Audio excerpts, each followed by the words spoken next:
Mhm.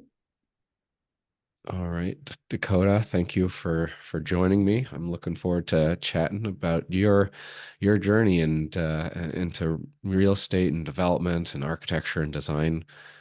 We've known each other for what is almost 14 years now? Yeah, More? 16 actually. only considering first year university and our Engfrosch meetup. Yeah, it Mhm. was That a was long time. 2008, I think, right? Yeah, we graduated together in 2012. So yeah, it'd be 4 years. Yeah, Wow. 16 So I think it's years. Our relationship is almost going off to college. yeah, right. So and look where we're at now. This is pretty amazing.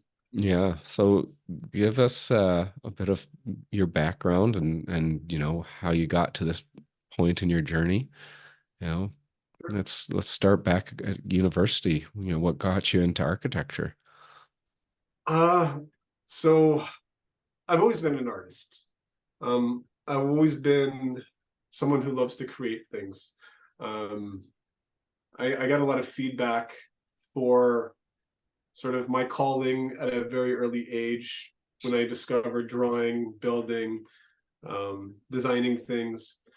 These are all very, very important aspects to me that validated who I was as a person. And so I wanted to utilize these and integrate these elements into my daily life. So that way I felt that I was always doing something important, something true to myself. So architecture is a fairly complex beast in regards to it being both an art, but also a technical field, a technical practice, and something that has a lot of engineering that's involved in the process as well. So I like to think of myself as a fairly complex person, and that's not natural. I think most of us want to simplify our lives, but I've always been um, interested in the details and sort of the deconstruction of that complexity. Mhm. And so there wasn't really a better field that sort of suited my interests more than architecture, as well as coupling with the just with the things that inspired me, whether that was design, art. I really became intimate with the idea of creating physical thought or thought through a physical medium like architecture, and that something like that would be um, extremely beneficial to society where on a daily basis someone would be interacting with your thought with the design that you came up with and living their life through that. Mhm. So I always thought that to be very important. That's what led me down the path of architecture, and Did you know that's that what I going in, though? Like when you graduate, we're set to graduate from high school, you have to pick what is my program going to be. Did you have yeah that understanding of what architecture was going to be like and that convergence of the creative with the practical? Or was I this think more of a whim? Like this seems like it's the right fit, so I'll give it a shot. Because the latter one well was definitely my route. I think when you are in uh, high school, you have a finite amount of knowledge about things. So I can't say that, I knew deep down that this was my calling for the rest of my life, but it definitely suited a lot of the deep interests and qualities that I wanted to be involved in for the rest of my life. I didn't necessarily know how important the practical side was at the time. And it was only through, I guess, the maturation of both myself and my career orientation that I started to realize, just like anything, right? The older you get, the more responsibilities you take on, um, the more important it is to get into the cycle of something or a ritual. And that's basically the same thing in almost any field. And in particular, it's like that in architecture, and that's where the practical side really comes in. But I think the idea of creating um, thought through or beautiful thought through a physical medium was really something that I wanted to pursue, and I knew that that was fulfilled in architecture. And I wanted to do something, and I remember this. I wanted to do something in the form of art, but I didn't want it just to be like doing some sort of classical painting or taking on some sort of like art history. There's nothing wrong with that, but I wanted to be able to utilize my skills to do something better for myself and for humanity. So I know that's ultimately how I came to that conclusion. You wanted to build something that was more Yes, than just a thought experiment or create a work of pure creativity, but something that had utility and practical application as well. absolutely. Yeah. Yeah. In fact, I do recall that I did get involved with the practical side of things at a very early age. And this kind of ties into question number one, in terms of what was one of the moments that was like inspirational for me, or and a moment of clarity that I understood that I wanted to pursue this sort of creative endeavor. And that was when I was in high school. I got my driver's license and I got my first really crappy car. And I didn't really have much money to fix it, but it was breaking down because it was quite crappy. And so I took on the challenge of myself to try to fix this myself. I bought a manual and some tools, and rather than paying a mechanic to fix my vehicle, I dove into it myself. Given that you have lots of time when you're in high school and you have a limited amount of homework, I decided to try and take the parts apart that needed fixing and fix them up. And I loved the learning process of doing that, and understanding how critical it was to do this, because if you fail, you're not going to have a running vehicle.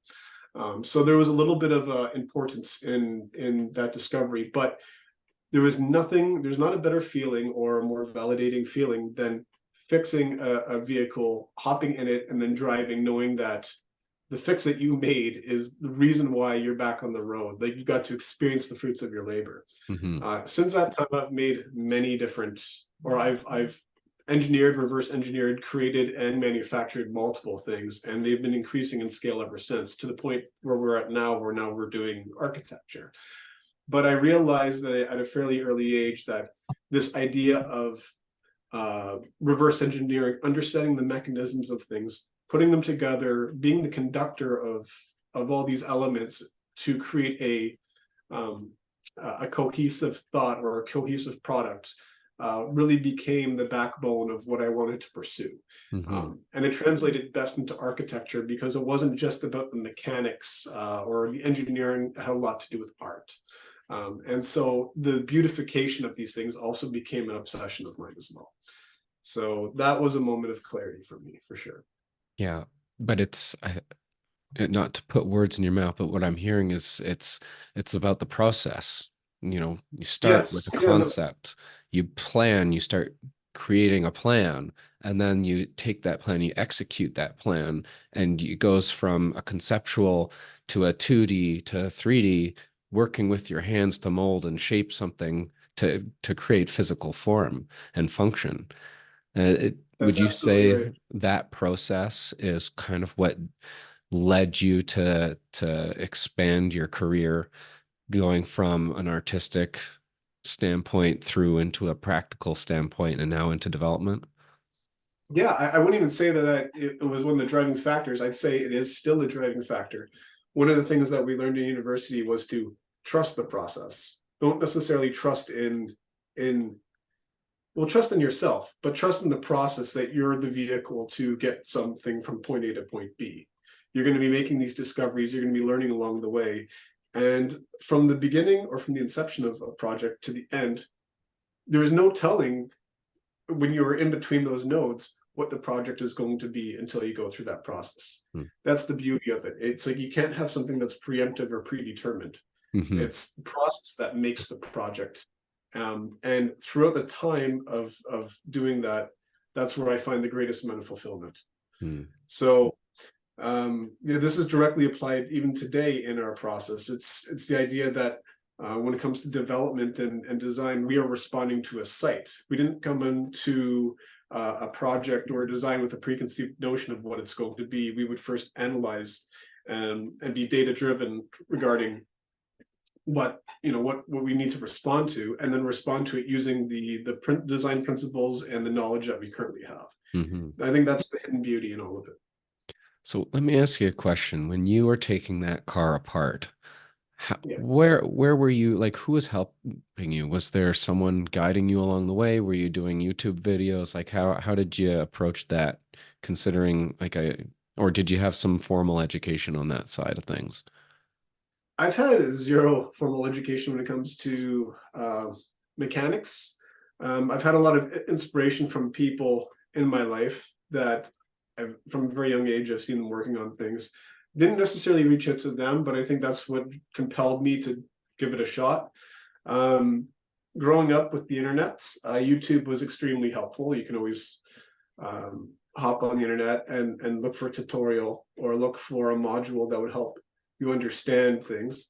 Um, I think one of the greatest pieces of advice I got for this kind of stuff was actually watching a YouTube tutorial and essentially them telling me to get a manual, like a workshop manual for the car, Hmm. which will give you every single spec on every single bolt and component and what you need to do in order to take them apart, put them back together. There's lots of nuance along the way where it does require help. So I'll give you an example. It's like, okay, well, you can take this bolt off, but if the bolt is rusted and seized, well, from all the weathering and all the years of use and wear, it doesn't come off the way that it says in the book. You have to have real world application. And that requires experience. And so that is where, I'd get on the phone or I'd talk to my dad or I would talk to somebody that has had some sort of mechanical um, experience in their life and what they would typically do in order to, deal with this issue. So after learning from, people that have had this experience, so you would build up the experience yourself. And then eventually being where I'm at now, I can pass that information on to others when I'm working in collaboration with someone to do a project or put together a vehicle again. So that was a pretty crucial part of this. So Hmm. yeah. So tell me about the other individuals who've had a significant influence on your life after, once you graduated and you're starting your career, who had a profound impact on your life and your development? Well, leading up to the career, I know that, and as trivial as this might sound, but Leonardo da Vinci was a huge factor in my life. Being an astronomer, an architect, a philosopher. He covered so many of these major facets, these major topics in the world that makes the world go around. I was blown away with how someone could have that much knowledge or have that much impact on all these different fields and able to keep sane, but be able to do it all. And so the word that comes to mind, or the term that comes to mind that he was coined with, was the Vitruvian Man. And that essentially is the label for someone that is multifaceted in all these areas. And that became extremely inspirational for me. So he was more than just an individual, but like his persona became a huge influence for me. And this idea of becoming a Vitruvian Man, like Leo was really important because I was already walking down the career of architecture, but I wanted to be able to apply these different elements to enriching my life. And whether that was learning engineering, and I think a lot of that came from my automotive experience, but just revolving around the philosophy, I have a huge appetite and knowledge on astronomy now too. But I think most of what that taught me is how to manage all these extremely complex ideas, and that you could still be successful at it all. And it really does make you who you are. Hmm. Another really important person to me, and it's a story of resilience, would be my mom. My mom was a major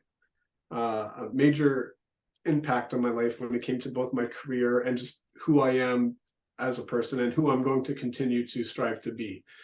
My mom was a very successful woman, but she didn't start off that way. My mom actually met my father at Alcoholics Anonymous over 30 years ago. She was on the brink of death.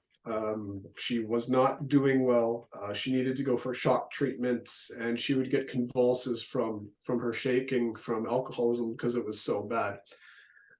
But she was able to get herself clean And in the midst of all of this, she buckled down and studied through the pain while she was getting clean, and did extremely well in her Canadian securities course and getting her CPP, and she became a certified financial planner. In that time, she had a very successful career. She became one of the top 5 certified financial planners in all of Canada, and she did very well, both with accolades, her success, and the financial side of things, to the point that she's now retired, and she has financial freedom for the rest of her life. To see someone go from not even starting at 0, but going to -10, and then taking it to 100, and having to deal with all those issues and all that pain. And I'm only saying this through a third lens, because I never personally got to experience this. This is all kept at bay. So that's another layer of this too, is that I didn't even get to see any of the issues. They shielded this from me when I was a child, and I only learned about all these things as I became old enough and mature enough to understand them to the degree in which they needed to be understood. But just to understand that people can really change, and people can be that resilient, has given me the ambition to always strive for more, always try to take on more. And when I do fail, there's the opportunity to get back on the horse and be successful at it. There's that one saying, right, that the difference between a winner and a loser is that the winner just was a loser that tried one more time. And so, I attribute a lot of that to my mom and my dad as well. But my mom was the big success story when it came to business. And I think this also gave me the courage and the strength to try to start a business and my entrepreneurial career on my own as well. So She sounds like true inspiration and a very strong and important person in your life. oh, absolutely. Yep. That's amazing. So getting back to your career, what significant challenges have you faced getting to this point, and what lessons have you learned, and techniques you've used to overcome them? So in university, and in college, I was under a lot of stress, as most of us are in architecture. We don't sleep very much, and we're overloaded with work, and that's part and parcel of the program. And it's meant to essentially weed you out, because they don't want everyone becoming an architect or a designer. It's a very taxing position to hold, and it's a very hard career to have. During this time, I was under a lot of stress, and I don't think I was dealing with it very well mentally, that it came out it manifested physically. And it manifested in the form of something called alopecia areata. Now, alopecia areata was it's an autoimmune disorder. And it's an autoimmune disorder where your immune system starts to attack healthy hair follicles on your body, thinking that is a foreign entity. So essentially what happened to me at the age of, I want to say 20, 21, is that my hair started to fall out. And it wasn't like it was male pattern baldness, which I understand that even people with baldness struggle with their identity. And even though it's widely accepted and understood, this was new territory, because my hair was falling out in splotches. It was like splotchy and spotty, and it kind of looked like I was a spotted cow, because I'd have bald spots, and then I'd have hair, and then there was nothing that I could do that looked right, with the exception of shaving my head completely, like with a razor down to the scalp. And being 20 and 21, it was extremely hard to deal with, both because of just the image side of things, but also trying to manage this autoimmune disorder and figure out how I could remedy the situation. It was a lot to take on top of the schooling that I was doing. It was a big struggle, and I got through it. And I saw many dermatologists and doctors in that period of time, and I realized that I was also depressed from it. But I think the biggest thing that it taught me was that regardless of how I look on the outside, It doesn't change my capabilities on the inside. And there were times when there's people that sympathized with my situation, and there were times when people judged me because of the way that I looked. And I think it helped me not only to grow thicker skin, so that way I would only let so much of someone's opinion get to the root of who I am to really alter the way that I felt. But it also gave me a good filter on who I could probably trust and who I couldn't, be, depending on how deep their image of me was. But I think most importantly, though, it taught me the idea of resilience, or it reminded me of the resilience just in a different facet that my mother had to deal with. But I was now dealing with a physical manifestation of an autoimmune disorder. It also taught me how to manage things better than I ever did beforehand. Life throws things at you all the time, and you can't just drop everything to deal with one thing, because then other things are going to fail. You got to figure out how to move your energy around to deal with the parameters of life when they come to you. And so I think it also helped me to pivot quite well. Yeah. That sounds like it ties directly into what we do as architects and developers. Yeah. You know, It I does. we I encounter a lot of clients who get into, I want to build something, and then that the slightest thing to go wrong, it feels to them like the world is collapsing. But it Yeah. sounds to me like you've gone through that and now have a better understanding of how to manage those feelings. And so tell me a bit more about that process and how it feeds into your uh, professional abilities. Well, I think it not only was that the personal challenges I dealt with, um, a huge part and parcel as to why I'm good at what we do, um, is also our education. It was also the first few jobs that we had outside of school, where you essentially have to forget everything that you know.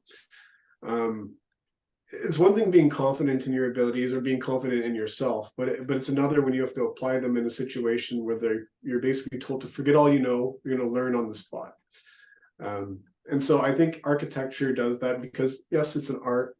It's also a field that you have to put together a composition of various engineering fields to create something, and you're under stress a lot. You're under a lot of pressure, because it's not a 9 to 5 job. It's a deadline oriented job, and it's a field where your credibility means everything. You can have 10 great projects, and then one project goes wrong, and your credibility is then destroyed immediately. So it's like constantly keeping a promise to do things. You experience this immediately when you come out of school, and school doesn't teach you this, but once you're in the field, these are the skills that you have to hone. You have to be perfect. You can't just be at 98%. It has to be 100% all the time, because then otherwise you're going to be second guessed. I think our field really taught us a lot of that.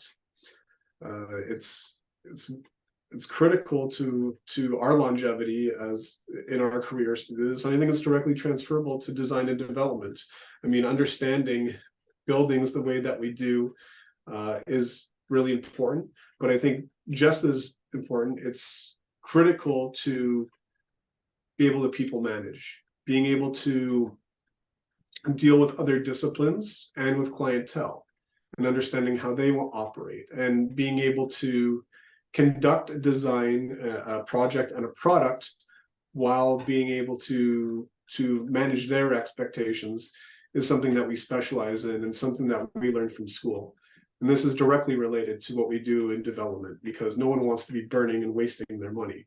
So our architectural expertise, coupled with our expertise when it comes to dealing with clients as well as project management, these are all major factors that I would say our education provided us that are directly translatable into development. And I think the one thing that I need to highlight is that our education and really the design and development process, it's never going to be perfect. In fact, our job is really problem solving, and that's our unique Yep. skill set is to attack problems from different vantage points. That's what our education It was really teaching us how to do, and then our training gives us the technical abilities to use as to wield as tools. You combine the mental training with the technical knowledge, and now you've got a professional who can execute very complex and difficult jobs, which is what development and design really is, right? So, Yeah, and I think your history, your backstory kind of plays into that. You know, life is absolutely. never perfect. There's always going to be challenges, and if you're not willing to get up and try again and attack a problem from a different vantage point, then you will fail, right? Yep, absolutely. Well, Yeah. like to your point, right? Our ability to pivot and to um, you put our align our skills with every project. Like what I said earlier is, you know, we respond to a site or situation or urban issue or the client's expectations or the demands of the project. Every single project is unique, which means Hmm. that every single project is going to be it's going to have its own trajectory, it's going to have its own path, and it's our job to be the navigator to get it from point A to point And B. its own problems. And exactly, and its Yeah. own problems. And so throughout the entire time, it's like not only are you applying your experience in order to achieve success, you're learning along the way. And as you learn, you apply what you learn immediately. Hmm. So this is where you also have to be almost perfect in what you learn, because it's it's critical when you make mistakes. They become critical mistakes. But with that being said, you learn a lot from your mistakes.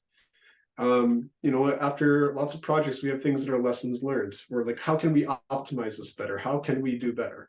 So the idea of continuous education, continuous learning, and not just reading a book, taking a program, um, on the spot, real world experience, education, school of hard knocks, if you will, is absolutely critical to our profession. But it also gives us an amazing strength of being able to take on any challenge, expecting success, and doing what's necessary in order to get us to that end goal.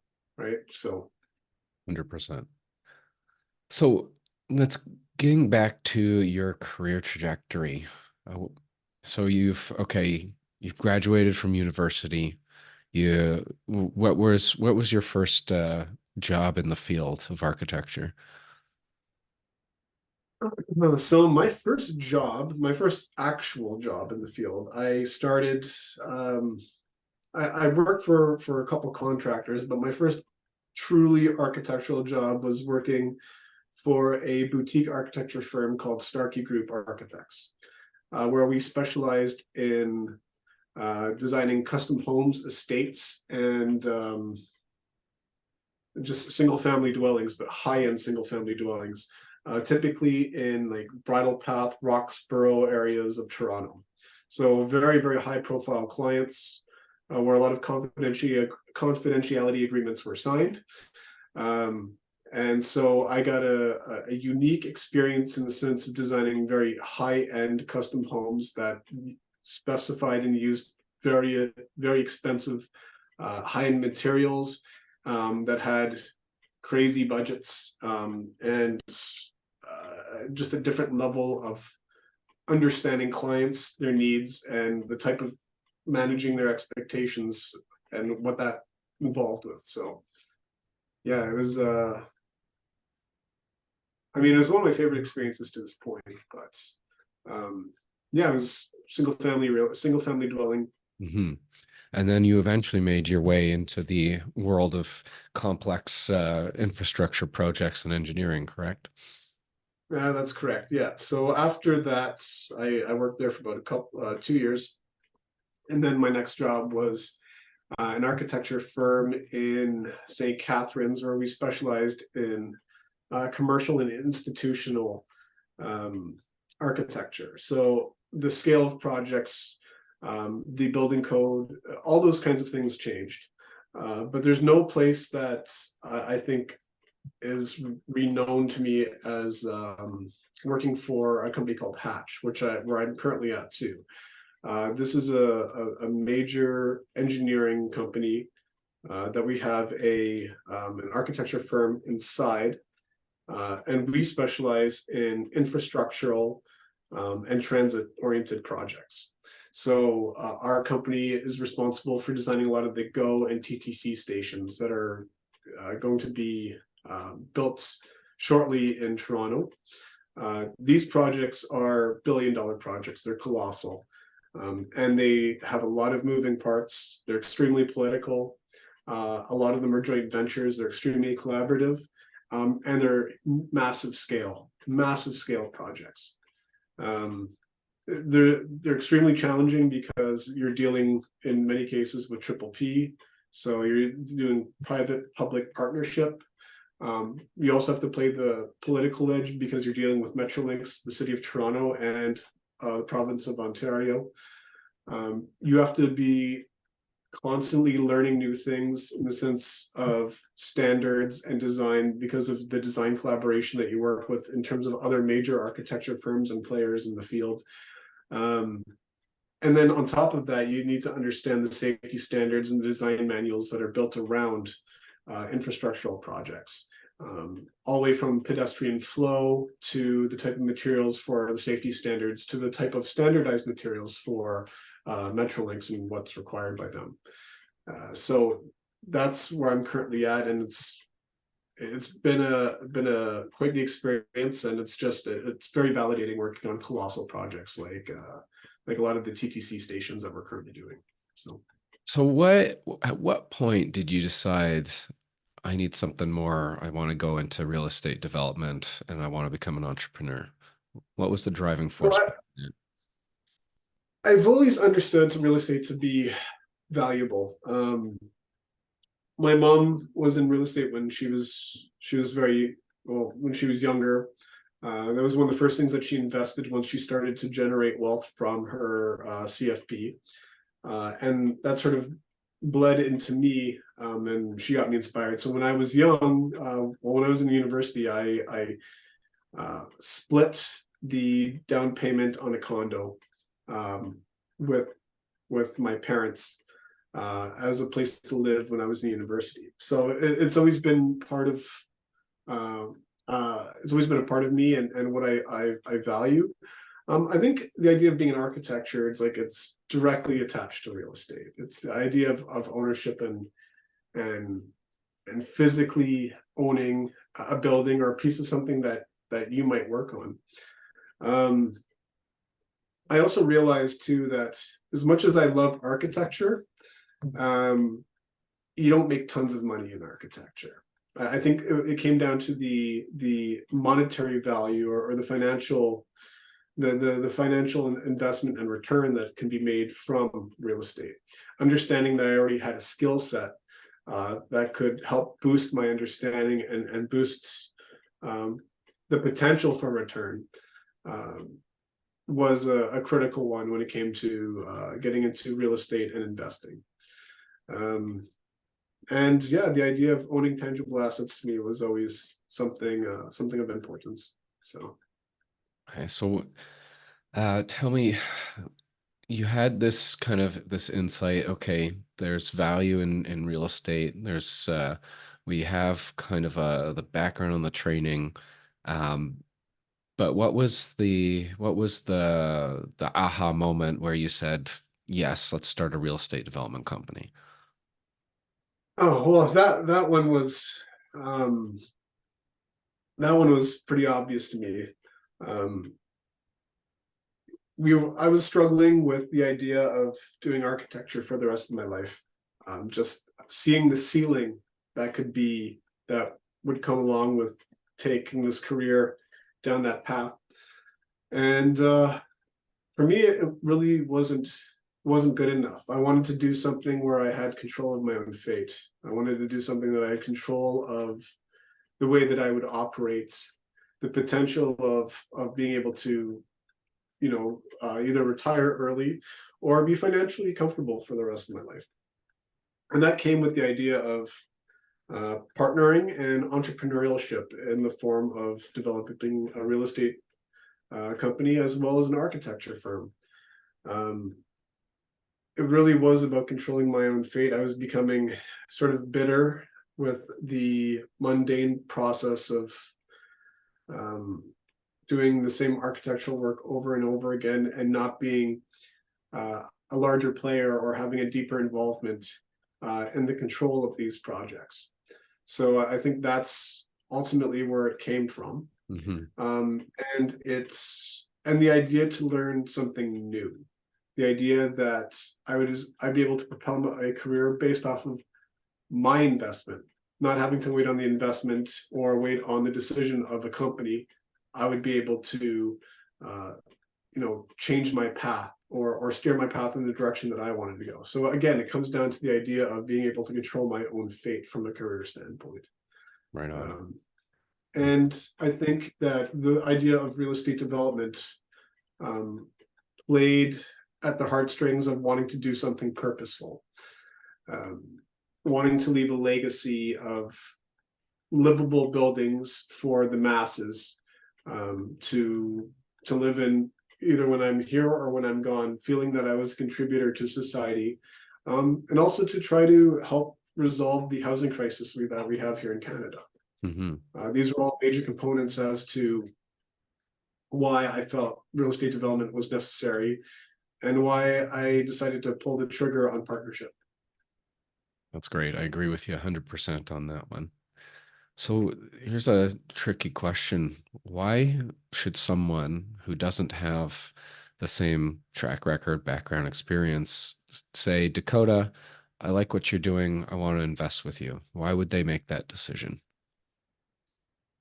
I don't know if it has a lot to do with the experience. I would hope that my skill set after the experience would prove to be um, adequate or good. I think anybody can do a good job if they have the right skills. I think it has a lot to do with the experience that they have with me, understanding the principles that I carry.